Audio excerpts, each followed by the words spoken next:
You know, if you want to avoid catching yourself on fire, stop, drop, and roll. Take a moment and think about it. Get a used car inspection. I'm going to show you some and give you some information on why that would have been a good idea to do on this thing before the customer bought it. A father, his daughter wanted to buy a car, so she went out and did it, bought it. Next day, things got check engine lights on, it's not running right. A couple days later, you know, after the used car dealer looked at it, it's making noise, starts smoking. Couldn't get anybody to fix it, so he shipped it to me all the way from Georgia.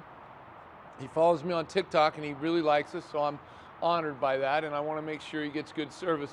But boy, what did we find? First thing we found was he had the battery. He put his own battery in here, and the poor guy hooked up the ground cable back to the positive terminal. So he had a dead short, and that's why he couldn't even get it started again. We straightened that out. We got it to cranking. We finally got it to fire up, and I mean, this thing is like, holy smoke, it's on fire.